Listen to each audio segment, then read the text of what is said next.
Today I came somewhere on a whim, and I want to tell you about intuition and about taking steps forward even when you don't know what the heckins lies ahead.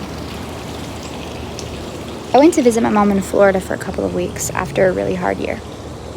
I shattered my foot, my cat died, I had to rehome my other 2 cats because I got in a severe car accident and I lost all my clients, to which I then had to give up my lease, rehome my cats, and before I knew it, my entire life as I knew it was completely gone. But I was building something else. And what I was building was intuition and a home within myself. And I'm still working on it, or surrendering to it, I guess, and unraveling it, if you will. And the little ways that I get to unravel it and really be in this season that God has put me in is by doing my best to listen. So I went and stayed with my mom in Florida for 2 weeks because I was tired of figuring out things on my own, being homeless and being resourceful and being resilient and couch surfing and figuring out things. So I went and crashed at my mom's. I have not seen her in 2 years, and it was so challenging yet so healing and exactly what I needed. Then, at some point, I kept having repeated dreams that I needed to come back to Austin, Texas, where I lived for 2 years, where a lot of things happened. I don't necessarily feel super adamant on staying here long term, given the disastrous things that have taken place here when I do decide to stay here long term. However, that doesn't mean that it's not beautiful and full of community and full of opportunity and psychological development. And so all of that being said, all the yada yada badada badadas, I kept having these freaking dreams that I was just supposed to be in Austin. All these symbolisms that were guiding me towards the confusion I felt. Should I stay in Florida and use this period of rest even though I feel stagnant and I'm not making any moves forward? Or should I take a leap and go back to Austin where there's potential opportunity? And I really had to battle myself in my mind because I kept trying to discern whether I was taking the leap to Austin out of fear of being stagnant and inadequate, which doesn't even matter in the grander scheme of things.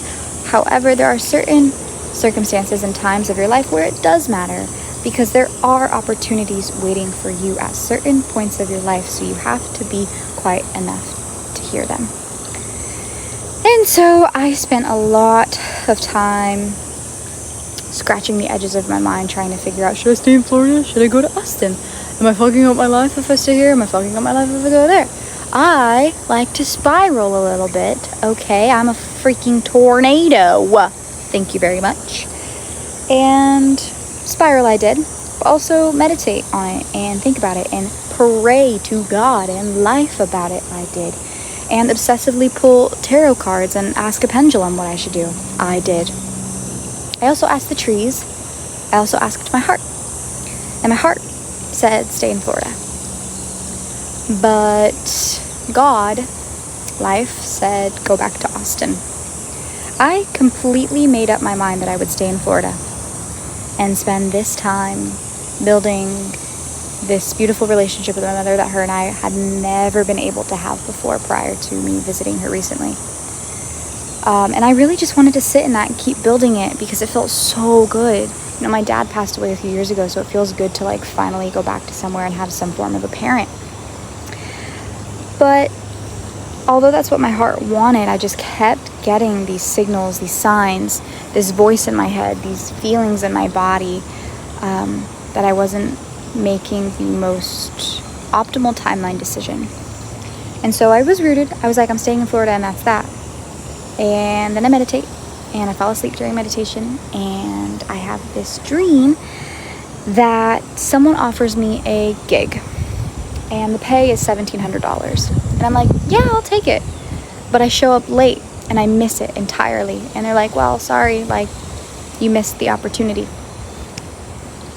And I woke up the next morning and I was like, the pay was $1,700 and the date was the 17th. And so I was initially planning on flying out that day on the 17th, but I didn't because flights were like $600 last minute. But the flight for the very next morning at 5 a.m. was $200. I'm broke. Mind you, as I spoke to before, I'm homeless. But I'm resourceful. There are many different forms of homelessness. I'm a very resourceful, homeless, badass person, okay? Thank you. Don't know why I got so defensive there. What's going on, Brooke? Anyways. So, I follow the signs. And on a impulsive / intuitive / confused / fear-based / trust-based whim, I hop on a flight and I am now back in Austin, Texas, and I spent the first 5 hours confused and absolutely heartbroken that I just left paradise. Guys, I left paradise. Every single day I would wake up, go to the gym, do yoga, go swim in the pool, then I would go shower and make this healthy organic breakfast. And then after I made my breakfast, I would just tra-la-la-la down to the beach, go play in the forest, go write in my little notebook, and then I would go home and create content. I was living, I got to taste the life that felt so peaceful, but it also felt stagnant. And so, all of that being said, I left all of that and I'm standing here in Austin and I'm like, I'm back in the place where so much tragedy happened to me and it feels heavy and I don't like it and I miss what I left. And I was feeling really sad and I was like, I made the wrong choice. I made the wrong choice. But like this deeper part in my core was like, no, you made a choice. You trusted it because you trust yourself and you trust life and the signs that life offers you. And you trust yourself enough to know the voice of God versus the voice of fear. And you follow that. And I'm proud of you for following that. And at least making any choice at all, right? Because we're allowed to mess up. You know, a choice is sometimes better than no choice because then you just stay stuck forever. So, yeah, basically, I don't know. I'm sitting there in this bed. I'm at a house sit right now. That's how I find places to live in between the homelessness. I am home full. Thank you very much. And I'm sitting there in this bed and I'm like, man, I really made the wrong decision. I'm like, I'm going to take a nap. I'm going to feel better when I take a nap. And as soon as I go to lay down, I get 2 job offers to make $400 in 2 days. I accept the first one. Right after I accept the first one, the second one comes in. I accept the second one. I immediately get accepted by this client. And we're talking back and forth. And she wants to hire me for 2 weeks straight. I am only in Austin for 2 weeks. Then I hop on another Voice of God and I head to California because I was shown a dream that I'm supposed to be in California at the end of July. So I'm only here in Austin for 2 more weeks. And I get a job offer that lasts 2 weeks. And the total pay, $1,700. So, yeah. I don't always make the right leaps, or the more optimal leaps, if you will. I don't always listen to the voice of my own discernment, my own intuition. Sometimes fear gets in the way. I don't always listen to the voice of God. But when I do, I'm scared. But I'm trusting and I'm scared. When you're so deep in the unknown, you're going to be scared. Because you're going somewhere you've never gone before. You're doing something that terrifies you. The material world life, society makes you think that you have to have logistics all planned out and a certain amount of XYZ money, numbers in your bank account in order for you to do something, to make a move forward. But what if sometimes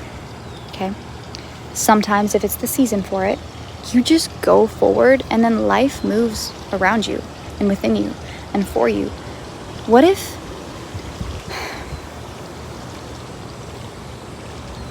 the opportunity is you? And wherever you go, it will open up for you if you're brave and curious enough to listen. So let this be your today reminder that anything is possible, and the voice of intuition is real, confusion is real, and at the end of the day, we're going to sometimes make a choice that doesn't always breed the best outcome. And then sometimes we will make a choice that breeds the best potential outcome, better than we could have ever imagined it. And that's the beauty of being human, because we learn on the way. We learn what voices to trust. We learn what paths to follow. We learn what voices not to trust. We learn what paths not to follow. So, yeah, life is cool. Sometimes I am devastatingly broke, confused, and other times I follow a random dream and it leads me to a house sit with a pool and $1,700. Rock it. Rock it. Rock it. I don't know. Anyways, we out here. I am very white right now. I'm gonna go.